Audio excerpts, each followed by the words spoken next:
The TCL 20 Pro 5G, aside from having way too many letters and numbers in its name, also has a quad-ish camera setup on the back. On the back, you'll find a 48 megapixel Sony sensor, a 16 megapixel ultrawide sensor, a 5 megapixel macro sensor, and a 2 megapixel depth sensor. TCL says you can get some 2x lossless in there with the main sensor. I took a few shots and we'll talk about that in a bit. Unfortunately, in this array, the bottom camera is the main camera, which in one way is a good because it keeps your fingers as far away from the main sensor as possible when you're shooting photos, but on the other hand, my brand new detachable bike mount covers the 48 megapixel sensor, so that made taking sample photos annoying and kind of negates the purpose of me buying a newly acquired bike mount. Thanks a lot, TCL. Anyway, the camera app is pretty standard to what you'll find in most cameras these days. There's your typical auto mode, video mode, portrait mode. Then you'll get the various other modes like slow mode and light painting and panorama. It's all pretty standard stuff, so how does this camera perform? Well, during the day in good light, this phone's camera is what I like to call social media good. What that means is you can snap a photo and share it to Twitter or Facebook or Instagram, and it's going to look really good. And that's perfectly acceptable for a vast majority of people who are going to seriously shop for this phone. Photos start to break down a lot when you blow them up to their full resolution. Shadows in particular get splotchy and pixelated. Details become blocky and lost. Even details like the Apple logo at the Apple Store, which I'll admit I only took sample photos of to troll my YouTube audience a little bit, but even the Apple comes out looking a little choppy and blocky when blown up to its full resolution. Now, I would argue that those who are in the market for a mid-range $500 phone are not going to be snapping photos and blowing them up to full size to be printed as posters for their Christmas cards. So, in case that is your use case, don't buy this phone. For everyone else, during the day, this phone is perfectly fine. Color tuning on the ultra-wide lens is not the same as the main sensor. Photos are actually a bit brighter on the ultra-wide than they are in the main sensor, so if you're looking for a photo that pops a little bit more, try the ultra-wide on for size. One other note regarding the main camera during the day, and this is something that carries over from the older generations of TCL phones, showing flowers in direct sunlight gives the colors an almost neon effect, just like, I'm not even sure if saturating the color is the right term. The effect is rather overpowering, and I would say it actually ruins shots of flowers, but let's face it, they're flowers. It's not like you're channeling your inner Pablo Picasso by shooting a flower bed. All the same, it's a startling effect, and it's one of the only conditions under which I would say that this camera leans towards being bad. And that effect carries over to macro shots. It's not to the same extent. Actually, I would say that this is one of my favorite phones to shoot macro shots with. The depth of field is really solid and the details are actually very sharp. So in terms of macro shooting, I'll tip my cap to TCL.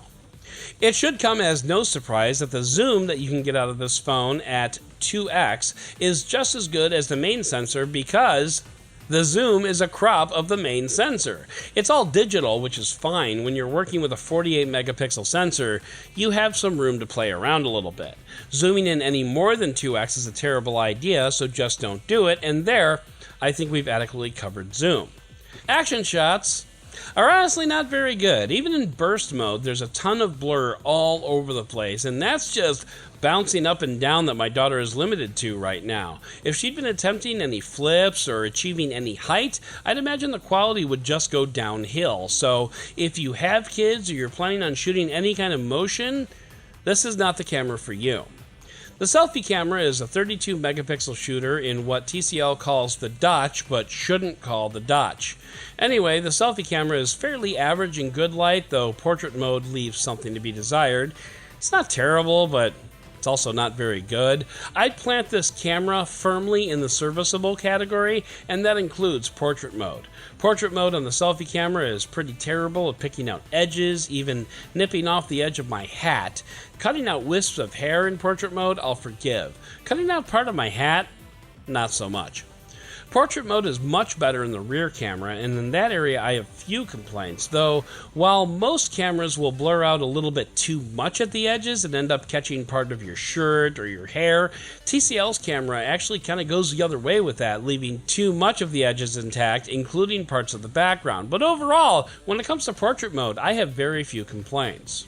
At night, the camera on this phone is kind of a mixed bag, and that's actually a blessing because at the $500 price point, cameras are usually just flat out bad, and TCL pulls off some decent stuff here. Now, before I go too far, I need to reiterate my evaluation that this camera is social media good.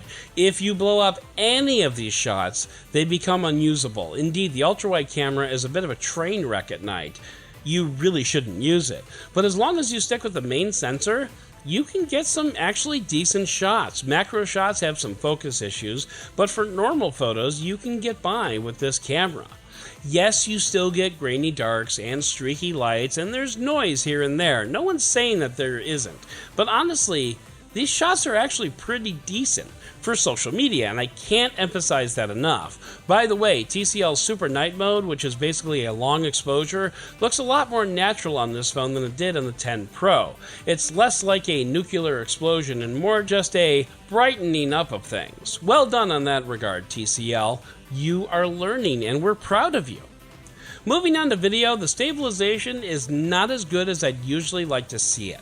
When I'm walking with the camera, you can tell when I'm stepping. It's almost like the stabilization is overcorrecting for my steps, which itself is as distracting as the steps themselves.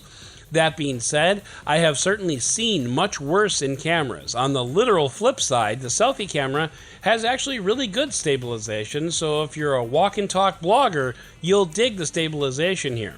That's very similar to what we've seen from expensive phones that I've tested this year, but this is probably the first one in this price range that does selfie stabilization this well. So overall, I have to say that video is pretty decent on this phone during the day. At night, you get a lot of the same as you'll see in other cameras. Graininess, focus issues, blown out highlights. I'd like to say that those attributes are a little more pronounced than you'll see on more premium phones, but I need to make this clear. No phone that I've tested thus far in 2021 has done anything in the video department particularly well at night, so you are not unique here, TCL. Overall, I'd say that there are really no surprises here. For a mid-range phone, this camera is quite respectable.